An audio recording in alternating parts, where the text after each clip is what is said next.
चलो ये क्वेश्चन देखते हैं. A solid sphere is rolling on a horizontal plane without slipping.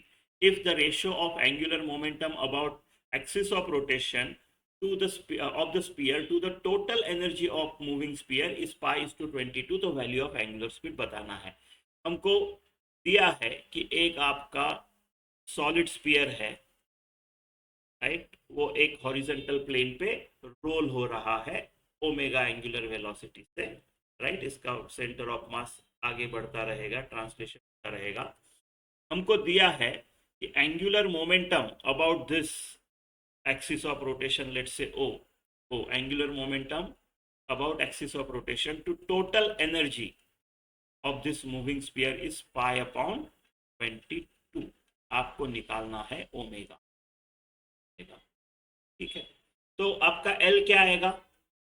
About this, about axis of rotation, I omega, है ना. Solid sphere है, मतलब क्या हो गया? 2/5 mr स्क्वायर ओमेगा. ये हो गया आपका L, राइट, पहला वाला न्यूमरेटर. आपका टोटल एनर्जी क्या आएगा? ये ट्रांसलेट भी हो रहा है, रोटेट भी हो रहा है, तो rotational kinetic energy plus centre of mass translate हो रहा है उसका, ये होता है, राइट. देखो, ये जब रोलिंग विदाउट स्लिपिंग है तो आपका V इक्वल टू जो वेलोसिटी ऑफ सेंटर ऑफ मास जो होती है, वेलोसिटी ऑफ सेंटर ऑफ मास जो ट्रांसलेटिंग वाली है, ये होती है आर ओमेगा के बराबर.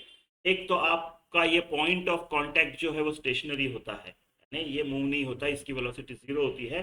तो velocity of centre of mass with respect to this P is equal to R omega. ये 0 है तो velocity of centre of mass is R omega. या फिर आप ये भी देख लो ना, ये आर ओमेगा उसकी ऐसी स्पीड है, ऐसा, ये जो कोई पार्टिकल अगर यहाँ पे है, ये जो इसका सर्कमफेरेंस रिम है, राइट, इसका आर ओमेगा इस तरफ है, तो इस तरफ भी आर ओमेगा होना चाहिए VCM, यानी नेट टू नेट, तभी तो ये रेस्ट पे रहेगा ना, नहीं तो स्किड होगा.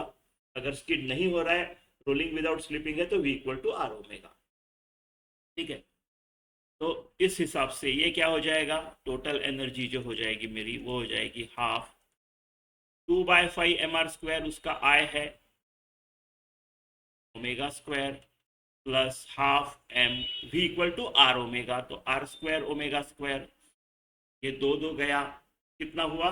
1/5, 1/2, 5, 7, 7/10.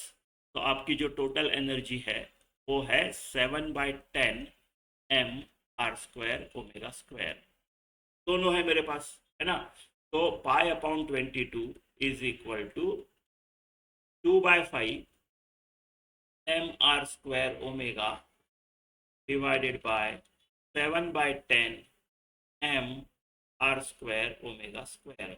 एम आर स्क्वायर गया, एक ओमेगा गया, एक ओमेगा बचा है, राइट. ये 20/35 हो गया. π/22, ये ओमेगा इस तरफ लेके जाता हूँ, इज इक्वल टू 20/35. ठीक है, ओमेगा इंटू, इसको मैं लिखता हूँ 22/7, पाई को इंटू 1/22 इज इक्वल टू 20/35.